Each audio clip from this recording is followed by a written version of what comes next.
Good afternoon. Our NATO Summit in Madrid this week will be transformative, with many important decisions, including on a new strategic concept for a new security reality. A fundamental shift in NATO's deterrence and defense, and support to Ukraine now and for the future. Our new concept will guide us in an era of strategic competition. I expect it will make clear that allies consider Russia as the most significant and direct threat to our security. It will address China for the first time and the challenges that Beijing poses to our security, interests and values. It will also cover our evolving approach to a number of other threats and challenges, including terrorism, cyber and hybrid. At the summit, we will strengthen our forward defences. We will enhance our battle groups in the eastern part of the alliance up to brigade levels. We will transform the NATO response force and increase the number of our high readiness forces to well over 300,000. We will also boost our ability to reinforce in crisis and conflict, including with more pre-positioned equipment and stockpiles of military supplies, more forward-deployed capabilities like air defense, strengthened command and control, and upgraded defense plans with forces pre-assigned to defend specific allies. These troops will exercise together with home defense forces, and they will become familiar with local terrain, facilities, and our new pre-positioned stocks, so that they can respond smoothly and swiftly to any emergency. Together, this constitutes the biggest overhaul of our collective defense and deterrence since the Cold War. And to do this, we need to invest more. Today, we are releasing new defense spending figures. They show that 2022 will be the 8th consecutive year of increases across European allies and Canada. By the end of the year, they will have invested well over $350 billion extra since we agreed our defense investment pledge in 2014. 9 allies now reach or exceed the 2% target. 19 allies have clear plans to reach it by 2024, and an additional 5 have concrete commitments to meet it thereafter.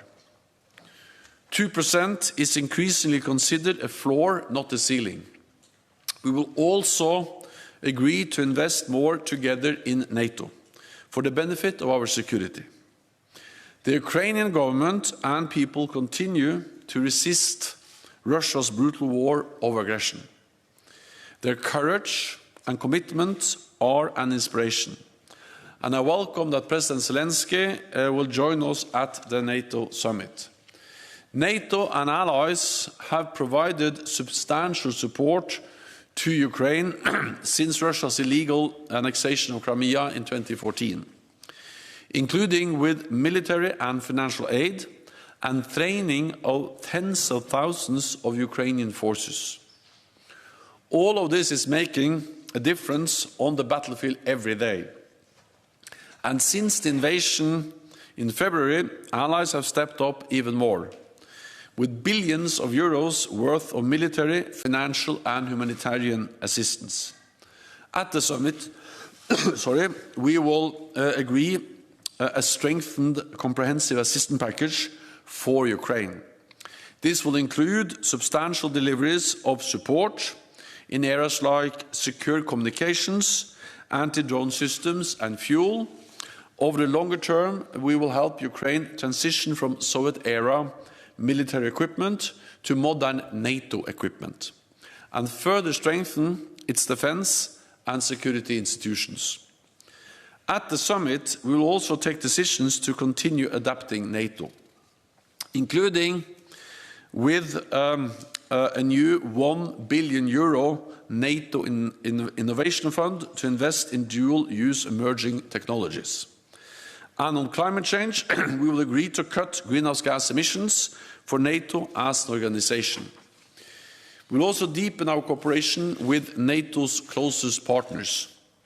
I welcome that Australia, Japan, New Zealand, and the Republic of Korea will join us for the first time at our summit. Georgia and the European Union will also take part, and we will adopt new packages of support for our partners Georgia, Bosnia and Herzegovina, and the Republic of Moldova, as well as Mauritania and Tunisia.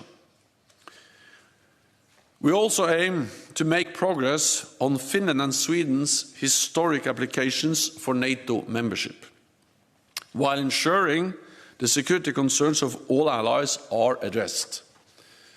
I spoke with President Erdogan on Saturday, and I will meet with Prime Minister Andersson later today.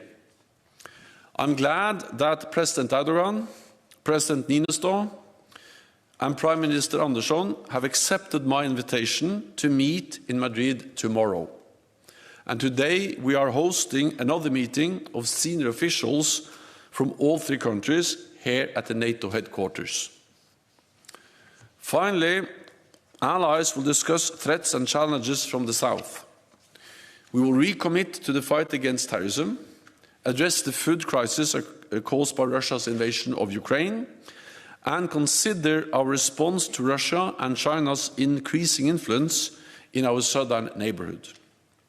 Above all, we will reaffirm that the transatlantic bond remains the bedrock of our security. Europe and North America together in NATO. And with that, I'm ready to take your questions. Okay, we'll go to Bloomberg in the second row.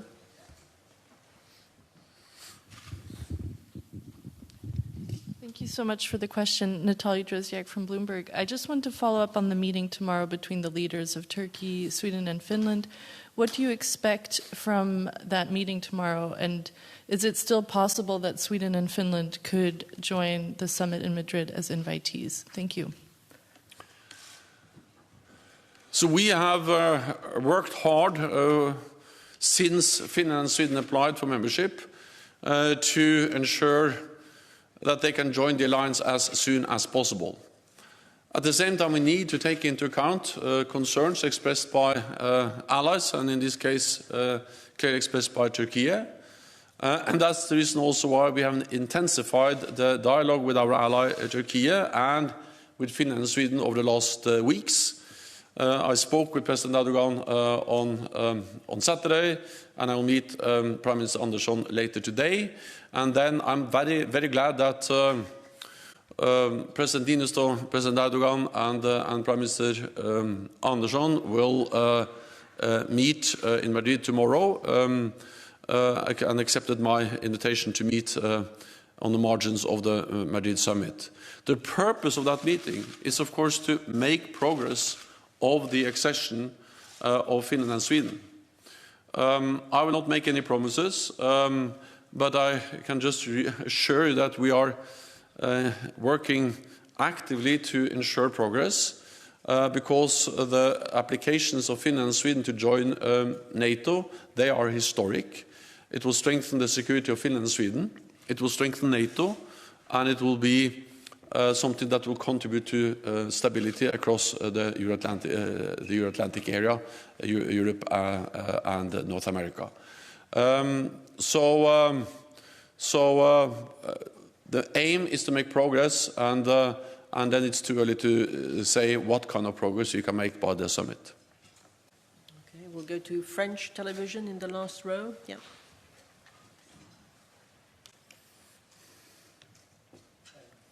Thank you for the question. Julien Gasparuto, France Télévisions. There are a lot of tensions around Kaliningrad. Do you think the threat is serious? Do you think that Russia could attack one of the Baltic states? And what could be the response of NATO if there would be an attack? Thank you. So NATO is there to protect and defend all allies, and we have increased our presence in the Baltic region.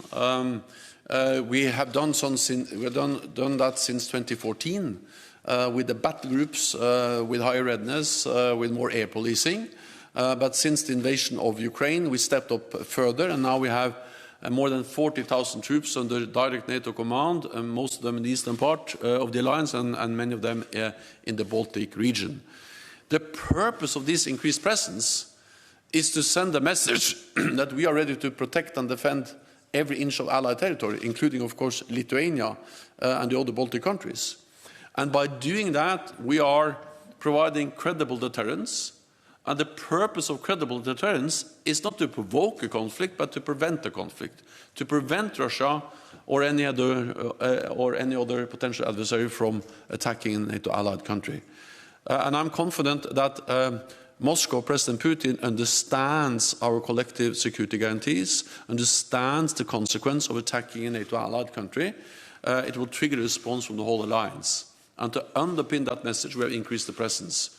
So that's the main message, is that we will defend, and by sending that message clearly, we are actually preventing an attack. Then, of course, we are concerned about the military buildup in Kaliningrad. We have seen that over many years, also with highly advanced weapon systems. That's also partly the reason why we have modernized our armed forces, our capabilities, and also increased our presence in that part of the region.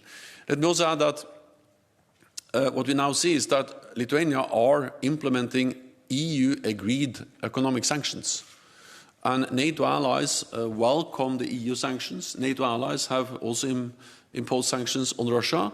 And these sanctions are important because they ensure that President Putin has to pay a price for this reckless, heinous, brutal military attack on Ukraine. Okay, we'll go to Frankfurt Allgemeine.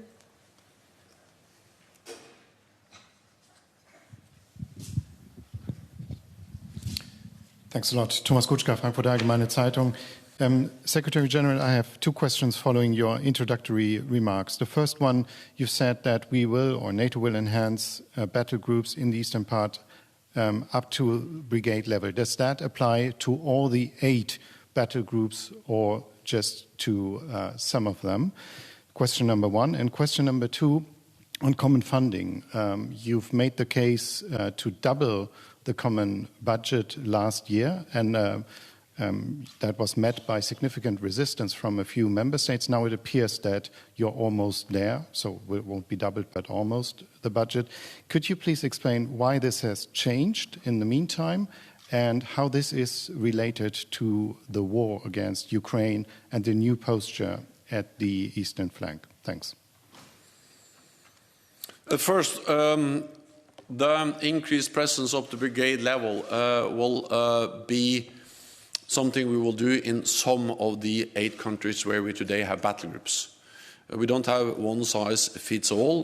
There are different needs in different countries, and we also need to see the whole regions as one and assess the total need for increased forward presence. But of course, this has to be understood in the light of what has already happened. Because since the invasion, we have doubled the size of the existing battle groups. For instance, Germany has increased their presence in Lithuania, UK increased its presence in Estonia, and Canada and other countries increased presence in Latvia. So more or less doubled the size of the existing 4 battle groups we had before the invasion.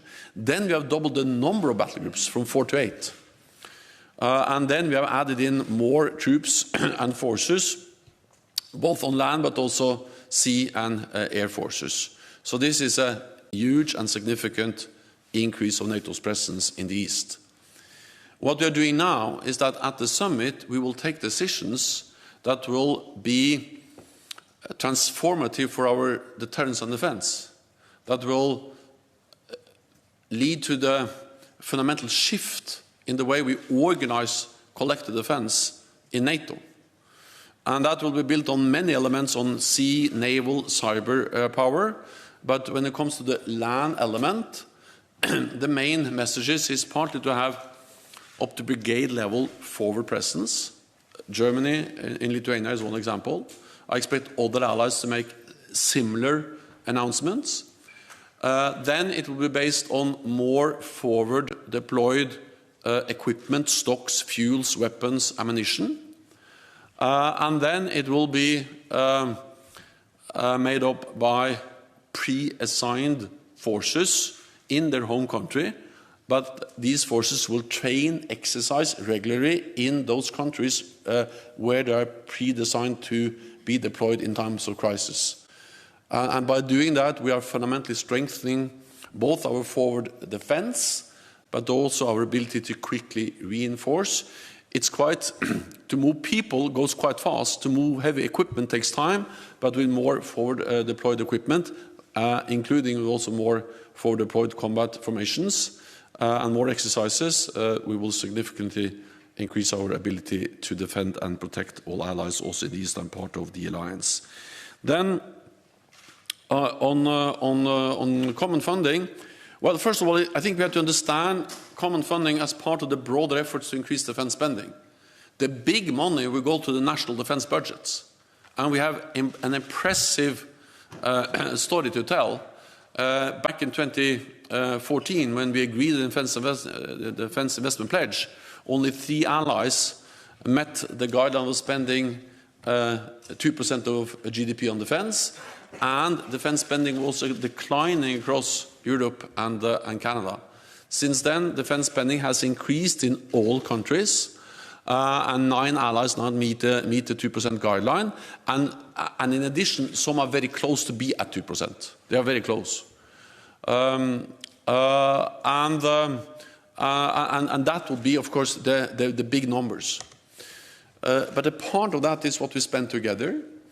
And this is, of course, a reflection of the same challenges that has led to the commitment to invest more. But this is about spending smarter by spending together, investing in pre-positioned equipment, command and control, infrastructure, but also in support for partners. I will not go into the details. This is something which is now finalized as we prepare for the summit. But we agreed a year ago to do more together, and of course we will follow up on that when we meet in Madrid later this week. Okay, we had Imedi. Thank you very much. Mr. Secretary General, you said that the new strategic concept will describe Russia for the first time as the most significant and direct threat to alliance security. Does it mean that with this decision you will not... So it's not a space anymore for dialogue with Russia. It's not a relevant issue. And the question about Georgia, how NATO is going to enhance support for Georgia in this very difficult moment. You will meet our Prime Minister in Madrid. And what should we expect in the context of open door policy in Summit? Thank you very much. So Russia has walked away from the partnership and the dialogue that NATO has tried to establish with Russia for many years. They have done so not least by the brutal invasion of Ukraine, a blatant violation not only of international rule but also of all the documents and agreements we have signed with Russia to try to establish a framework for a meaningful dialogue with Russia. So the meaningful dialogue we worked for so many years, that's not on the table, that's not working, simply because of Russia's behavior. They have chosen confrontation instead of dialogue. We regret that, but of course then we need to respond to that reality. And that's exactly what we do with the fundamental shift in our deterrence and defense, and all the other measures we take, not least to provide support to Ukraine from NATO allies and NATO.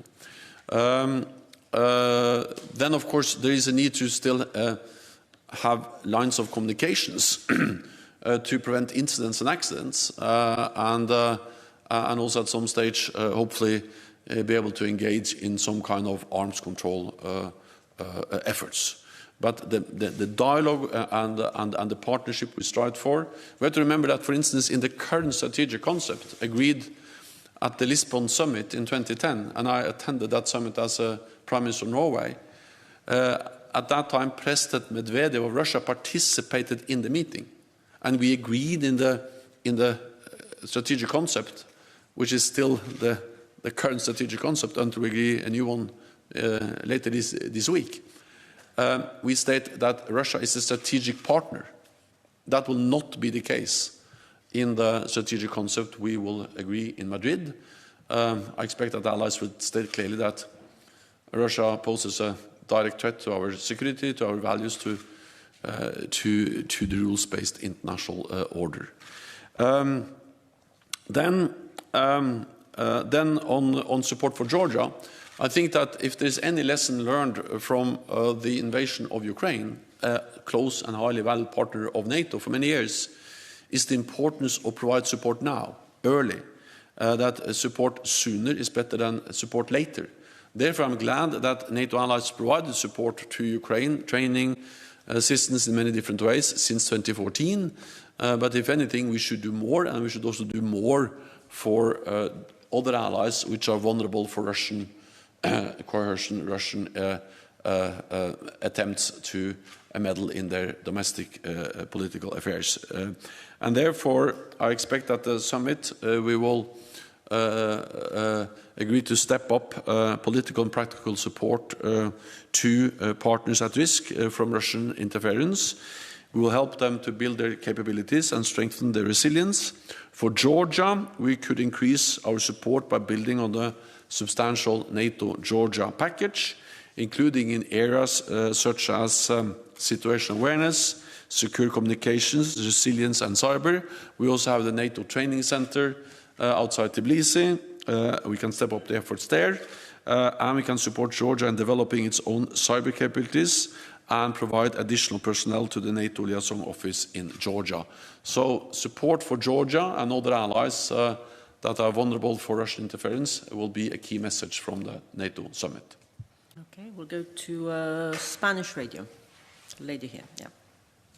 Good afternoon, it's Maria Caro with Radio Nacional de España. I would like to ask about Ceuta and Melilla.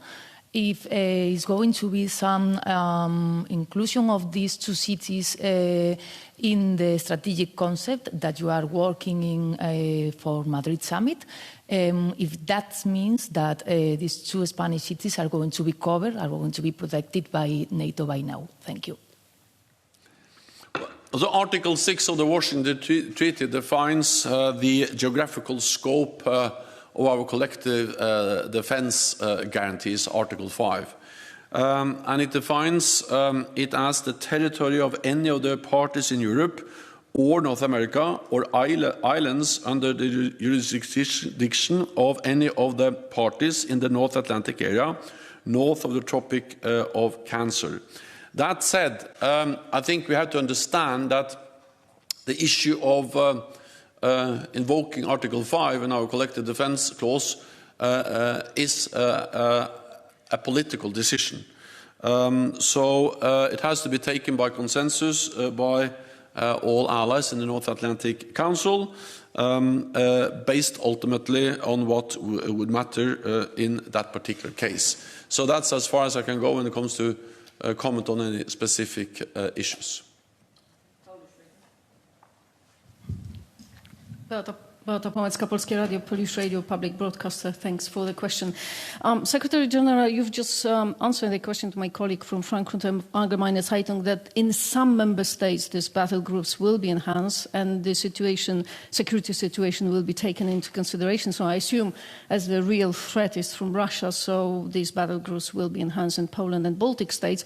But will there be just only a political decision by the leaders during the summit, or it will be up to the member states that send actually soldiers to these countries to enhance it? So when exactly will we hear that these battle groups are enhanced? And the second question, do you think that these Russian blockades of Ukrainian ports and over 20 million tons of grains blocked in Odessa, do you think it will come up during the summit? And is there a place for NATO to intervene? Thank you. I'm absolutely confident that the appalling consequences of President Putin's brutal war against Ukraine, also on the global food market and food prices and grain export, will be addressed at the summit. Partly because this matters for NATO, and also because many allies, for several allies, are engaged in different efforts to try to find a solution, both to increase the capability of supporting or getting grain over land out of Ukraine, but of course there are some logistical challenges, so the big capacity will be if we're able to open sea lanes and sea transport of grain. Allies are involved in different ways. I have spoken, as I said, with President Erdogan, and Turkey is playing also an active role in trying to find a way to get ships to cross over the Black Sea and bring grain out of Ukraine. The easiest way to end this is, of course, for President Putin to end the war, because this spike in food prices is not the result of the sanctions, it's the result of the war. It's the war and the Russian blockade against Ukrainian ports that has led to the drop in the export of food, grain, and the extreme consequences for food prices all around the world. And that's also the reason why this will be discussed and addressed both in the meetings but also in the margins of the meetings when NATO allies meet to try to support the efforts to find a solution to get grain out of Ukraine.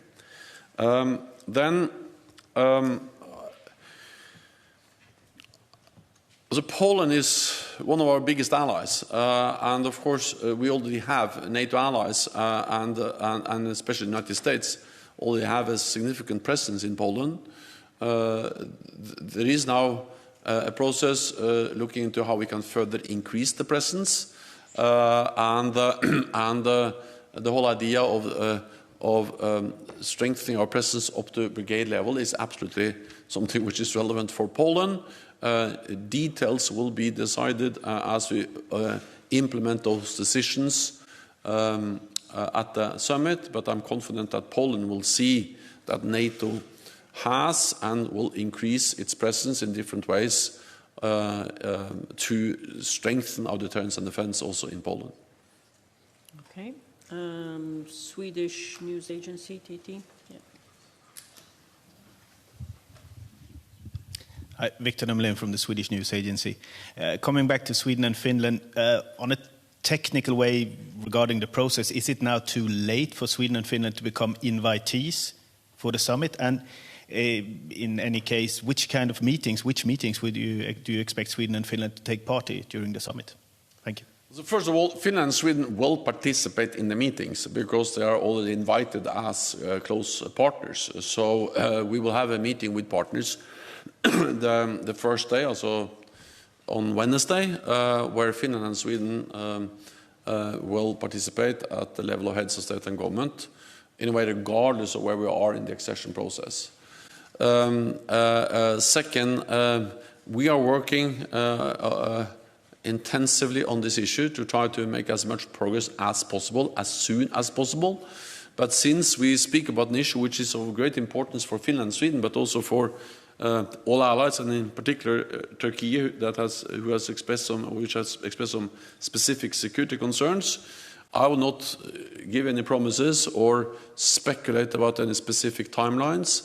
The summit has never been a deadline, but of course the summit takes place. We have all the leaders there. We have the Swedish and the Finnish leaders there too.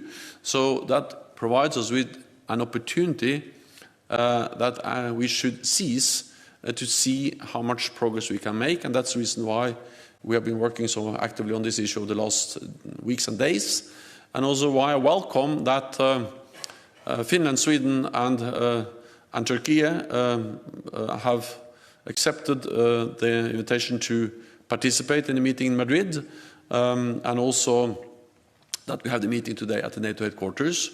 But when different countries are involved in the process, no one can promise on behalf of the others if and when we reach an agreement. The only thing I can promise is that we are working as hard as we can and as intense as we are able to find a solution as soon as possible. Thank you very much. This concludes this press conference. See you in Madrid. Thank you.